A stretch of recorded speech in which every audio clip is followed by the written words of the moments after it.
So one thing that we're really excited about today is these YP highlights. Because these are exciting because these are what young professionals are really doing in their lives. Right, Becca? Hashtag real life. Hashtag reality. Hashtag make it happen. I don't know. So let's go to our first YP highlight. Christina, who's first? So we have Pete Lingas coming up next. All So right. let's go watch him.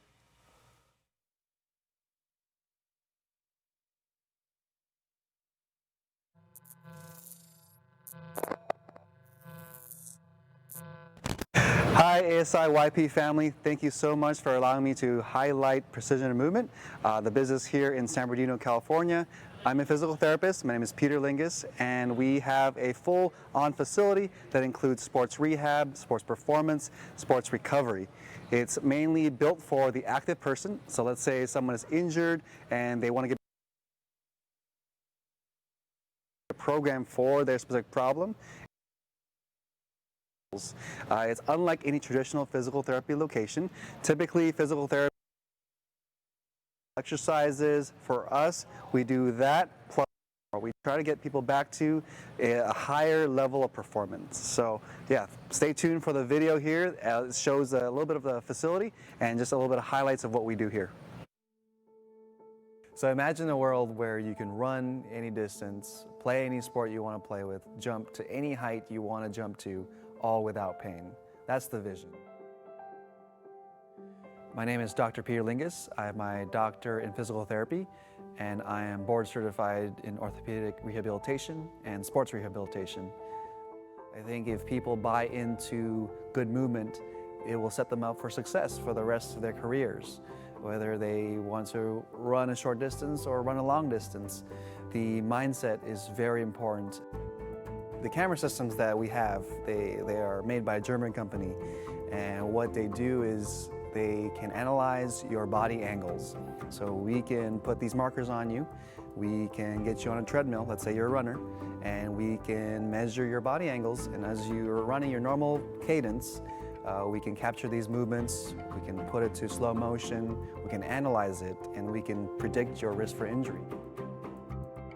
Becoming involved with the community is very important to me. The business concept is to be able to reach out to anyone who wants to learn precise movement, efficient movement, and potentially improve their performance. The vision is to create a unique experience that you cannot find elsewhere. So when you're ready, we are here to move with you.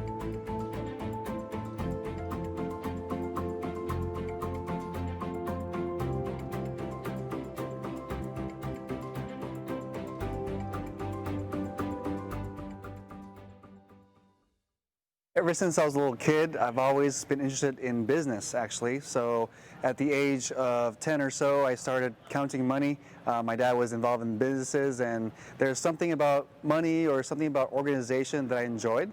And as I got to high school, got to college, I actually wanted to avoid business. Something just deterred me from the business world, and I decided to shift towards a medical type of focus, something where I could help people and serve people better.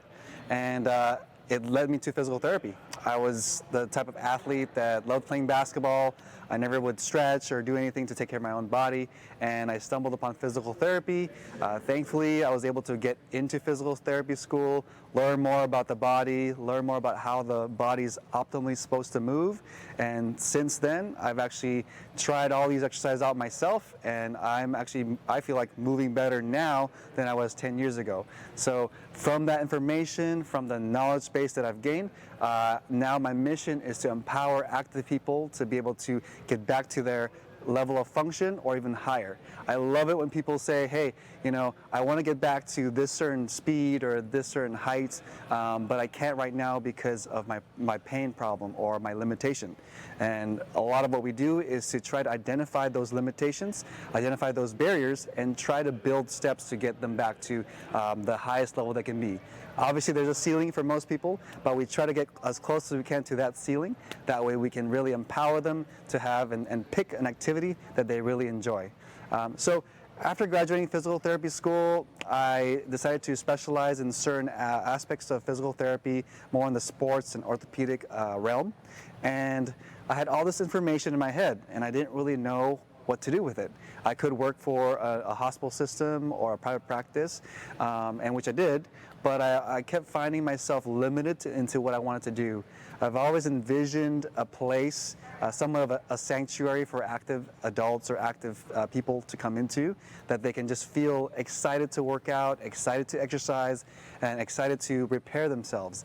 And so after those years of training, after a lot of coaching and mentorship from my parents and other mentors, I decided to, with a lot of prayer as well, decided to pull the trigger on starting a business. And this envisioned and it kind of transformed into Precision and Movement. So now, as I mentioned before, it's an ideal environment. It's for the active person, and hopefully when you walk in, you're able to kind of get a sense of, hey, this is a place where I can finally learn about my problem, learn how to fix it for the short term and for the long term. Being a young professional in this world, in this day and age, is quite tough. There's a lot of distractions, influences that distract us from our true mission. So for myself, it took me a number of years to figure out what God wanted me to do, but I feel called and feel like it's a great match for my personality, for my mission and vision, and it's been a really great transformative experience for myself. So for someone who's trying to embark on this entrepreneur dream, who's also a Christian, I would definitely recommend 5 things to focus on. The first thing is learn to prioritize. So the first thing that I like to do, and which has helped me significantly in my stress levels and my purpose in life, is to really prioritize time with God. In the morning time, I wake up, I read a devotion, I spend earnest time in earnest prayer, and I just really try to see God's will. And that's, I would say, the number one thing that's helped me with stress levels, with having wisdom on making decisions every day, and just having a fulfillment and enjoyment in life. Number 2, I would also look for your purpose. So purpose for myself, like I said, was to really help other people get through their physical pain. But as over the years, I think God showed me to also not just attack and target the physical pain, but also help people with their spiritual and mental pain as well. So thankfully, with the avenue of fitness and exercise, we're able to target that. Number 3 is growth. Growing and constantly trying to improve yourself is also important.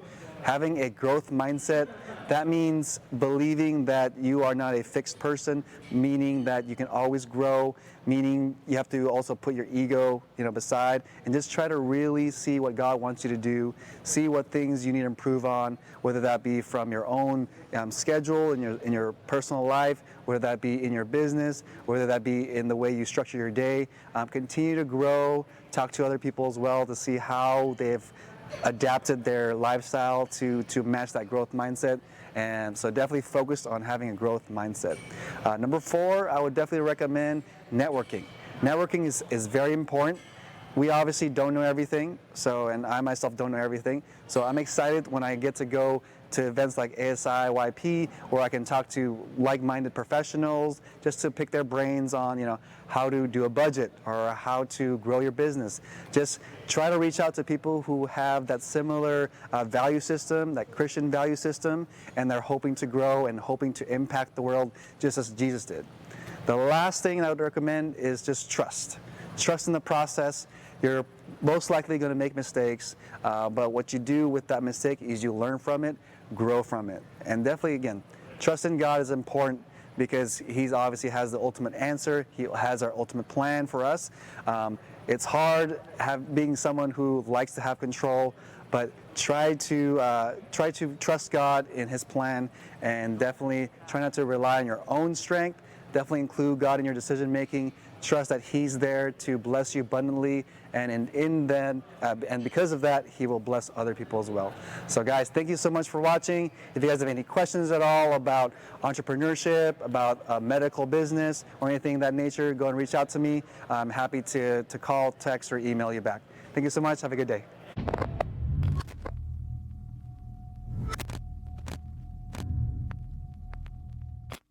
And today we also have with us Sarai Mendoza, who is from Fresno, California.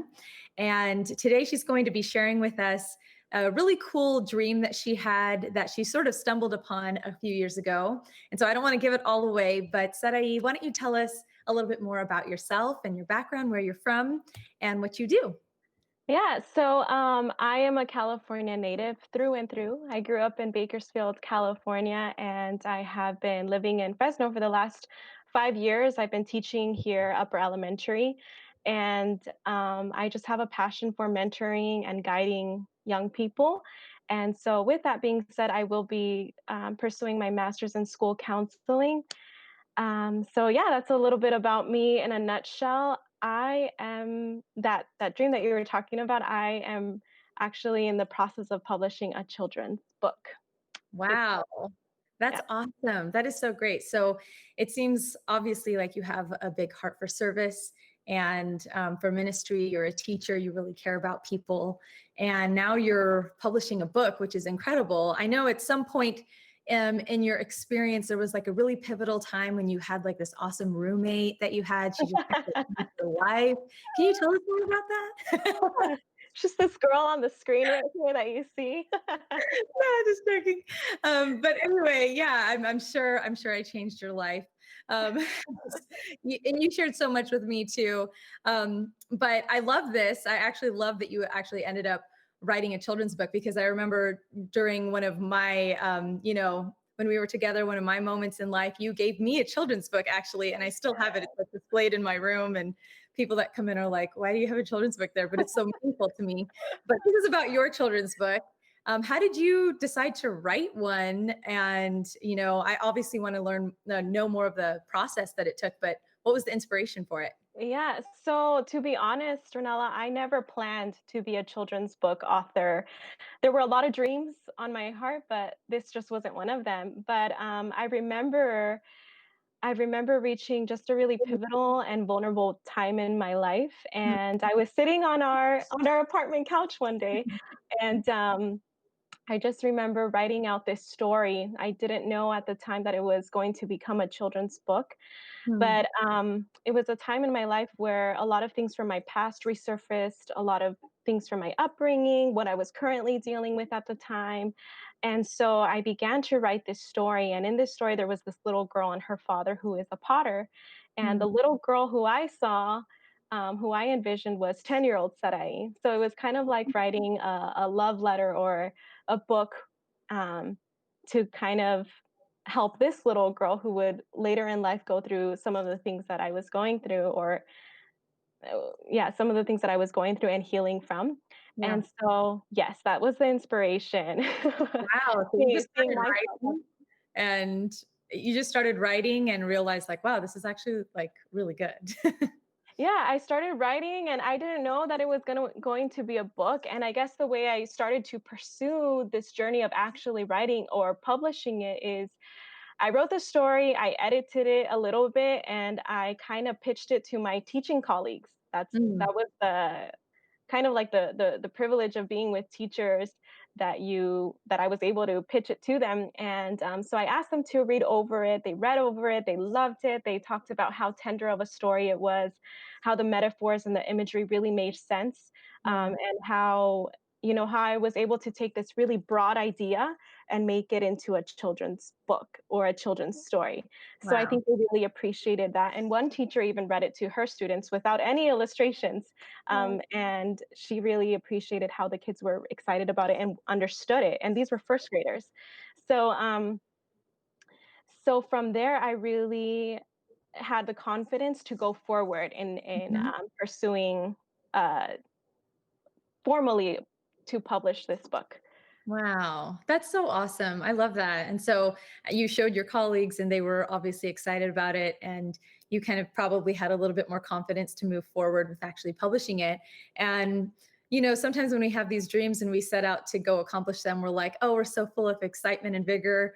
Yeah. But then we realize that it's a much longer and sometimes more challenging process than we realize. So, what was that process like as you went through? What were some of the first things you had to do, and maybe some of the challenges that you faced? Yeah, absolutely. So it's I'm such a planner, Mhm. and you know this, Vanilla, but It's definitely not a linear 10-step process. I think that everybody has their own dream, everybody has their own vision.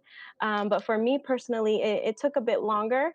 Um, Long story short, I did my research about different publishing companies, and um, just to kind of explain that process, with the publishing companies, there are so many manuscripts out there that there's not enough space to even look over your manuscripts many Mm, times.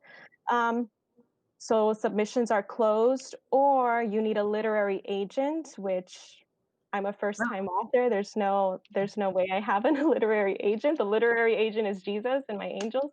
But yeah, so I started researching my publishing company. I started using my network to kind of look for my artists and my Mhm. illustrator. So it was about a year and a half later that I signed a contract, and I'll get into that in a bit. But I did sign a contract about a year and a half later, and at that time, I also found my my illustrator, Mhm. and that was my actually third illustrator. So it took a bit for me to find an illustrator who would be able to give the time to Right. this project that it needed. Wow. So you were able to get it started. Obviously, there were a few bumps along the way, just finding what you were looking for in an illustrator and things like that. And then I guess you signed a contract with a publisher, right? Yeah, so I signed the contract, and to be honest, I had to make a really tough call of towards the end of the process of them actually printing it and getting it out to the public. I began to realize that we simply weren't a compatible match, because my visions and my goals just didn't align with the Mm. contract and with all of what it entailed. Hmm. And so I did have to make that tough decision to cut my losses and cut ties. And ultimately, through the advice of mentors and through the advice of friends who have done some publishing, Yeah. um, they just encouraged me to self-publish, because I think that would be more beneficial, financially and influentially. Right. Um, so so I am now in the process of self-publishing. Wow. So that's quite a change. I think that it also just kind of illustrates that sometimes, I mean, obviously, you lost some money with that, Mhm. with doing that. And I think that, when you're starting something on your own that you've never done before, especially, there are going to be those things that you just, now going forward as Mhm. you write more books, hopefully, and things like that, what some of the things that you should and shouldn't do. And I think that's all part of the process. And, the challenges that we face, or kind of the quote unquote failures, are really just learning experiences. Oh, for sure. So what would you say now? Where's the process now with publishing your book? Yeah, so the illustrations are done. Everything's pretty much done. The book is written, it's edited, the illustrations are done. I'm working with my designer on it, and so in the next few months, it should be out and ready for the public. That's so Um, exciting. I would love for you to share. We have like 2 more minutes, but I would love for you to share just like a little snippet of your book. I know that you don't quite have the words up on this one yet, but if you could share with us some of the pictures, the illustrations, and share some of the words that are going to be on there, that'd be awesome. Yeah, definitely. So before I show you the pictures, just a little bit of the premise. The premise is basically a little girl and her dad, who's the potter, and it's this metaphor of God the potter and ourselves. So Hmm, just to give you an idea of what we're talking about as we look through the pictures. cool.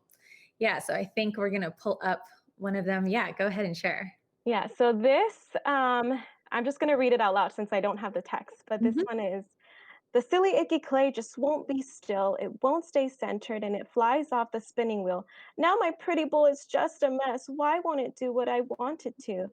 Oh, silly icky clay, it can be so stubborn, but somehow in my daddy's hands, it calmly stays and begins to take shape. And then we'll flip to the next one. And then it says, Daddy takes that same gob of silly, icky clay and starts again. He does not sigh or complain. With gentle hands and a patient look, he puts his hands over mine, takes the clay, and works away. Wow. And then this is one of the last ones, so we've skipped a few, but this is what Yeah. kind of she sees as her Mhm. dad has worked with her on this clay. He sees, talking about her dad, he sees cheerful yellow sunflowers standing tall in a beautiful mosaic vase as the golden sun shines through it.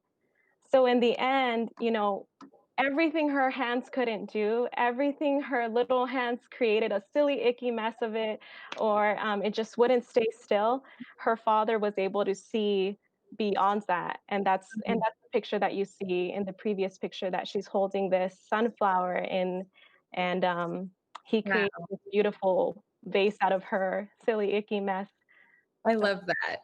I love that. And it's something that's so relatable and something where we're teaching young kids about Jesus and also even about mental health and being able to just rely completely on our Father. And so that's beautiful. I'm so excited. I've read it, the whole book myself, and I encourage everyone once the book comes out to order it and support Sarai, as well as to give it to your nieces, nephews, if you have no teachers or have kids. Where can they find the book? yeah, so I think you can see it on the screen, but you can go to mendozasarai.com to pre-order the book. I'd love for you guys to have it in your hands for your nieces, your nephews, your children, your students. I think that it will be such a blessing to every home and every classroom. So, Oh, well, thank you so much for sharing, Sarai. It's been such a blessing to hear and just being inspired by your story of, I remember when you were, thinking of this whole idea and now to see it come to the end, that's really inspiring for all of us, including me personally. So thank you for taking the time to share with us. And again, for all of you that are watching, go support Sarai at mendozasarai.com to pre-order her book. And thank you so much for sharing. yeah, no problem. Thank you for having me. Wow. I am impressed Yes. with what they're doing. That's I mean, look at awesome. Sarai, author, Yes. publisher. Yes. Oh my goodness. Amazing to see what Sarai is using her talents to work for the Lord and just using them for God. And with Pete, with that gym, I mean, Oh my. I've actually been to that gym. Really, really. And I felt very self-conscious because I'm not. Anyway, no, but it's amazing what God is doing through him in that he's starting something very unique and reaching a lot of people in that way. Wow, wow. It just makes me think of God has given everybody a dream or an idea, right? An idea. Well, that's a good question. So let's ask this to our audience. Okay. Yeah. What do you think is needed in order to get started on your dream or idea? Okay. Maybe some of you have dreams or ideas. What is needed to get started? What do you need? And so if you have thoughts on that, what you need to get started on your dream or idea, go ahead and either put that in the chat, in the Facebook comments, or you can text it to 94,000 94000. We want to hear your answers on what do you think it takes to be able to get started on your dream. So while you're thinking about that, though, some people have already been sending in some comments. So Christina, what have we Yes, been getting? Michelle, we've actually been getting comments from all over the world. So we have Sam Walters sending blessings from the UK. Ah, right. hi, Sam. Really happy to have you here with us, Sam. We also have Doug Van joining us from Silver Spring, Maryland. Oh, I know Doug. Welcome, Doug. Yeah, and we're really happy to have the first-time attendees, guys. That's awesome. We have Yolanda Mello and Brittany Boozer. Oh, okay. Okay. First-time attendees. Welcome. Welcome, welcome. Very good, very good. So, Michelle, you asked a question. I did ask a question, and while people are still sending in for that question, what do you think, Kyle? Well, so, one thing that I just wanted to share on that, what does it take to get a dream or an idea on, off the ground? And one thing I've heard people say to me, which is really true, a lot of times we wait on someone to ask us to do something. We'll wait on the church to ask us, or we'll wait on funding to come in. You know what? If you have a dream or a passion, I think one of the best pieces of advice, of course, first you need to pray, because it needs to be led by God. But second, you may just need to jump in and do it. Yeah. Just take the risk. Right? Because, who knows? Unless you take the risk, you may never know. That's very true. I know sometimes I think, oh, but what if it doesn't work? Right. Yeah. But how do you know if we don't try? Don't be afraid to fail, right. That's how we learn. That's how we grow. I mean, Thomas Edison, how many hundreds of times did he try before he got the right light bulb, right? So anyway. Well,